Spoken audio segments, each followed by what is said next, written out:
Jaak Karp, olid mängu ajal nagu vist isegi enim nagu närviline ja süte peal mees, et mis tunne oli, et meeskonna mänedžerina ja klubi tegevjuhina? Jube raske on ikka vaadata, et ma ei tea, mida aeg edasi seda raskemaks hoopis millegi pärast läheb, et selle asemel, et võiks kergemaks minna.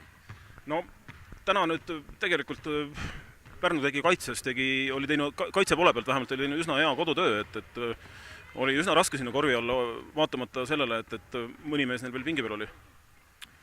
Jah, et teoreetiliselt oleks pidanud meil korvialuses jõus tõepoolest ülekaal olema, aga millegipärast Van der Maars alustas äärmiselt ebakindlalt, pani alt, ma ei tea, kui palju mööda ja see ebakindlus kuidagi kandus üle ja ei kasutanud siis seda ära, mis oleks pidanud tugevus olema ja nii ta läks, nii ta närviseks muutus see mäng.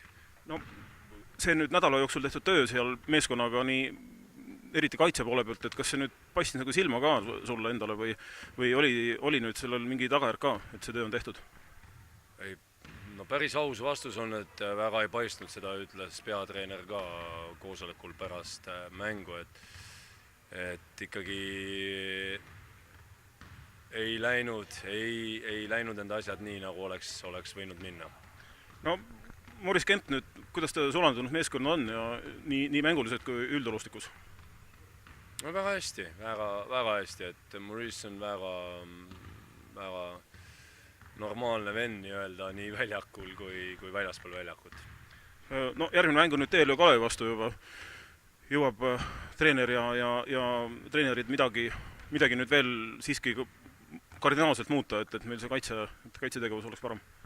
Jaa, no siin on ega nii palju ei olegi võib-olla, loomulikult annab trennides või järelejäänud trennides ka veel üht-teist teha, aga pigem ongi võib-olla vaja, siin on vaja, et võib-olla niisugust paari õnnestumist ja niisugust enesekindluse kätte saamist ja mäng on hoopis teistsugune.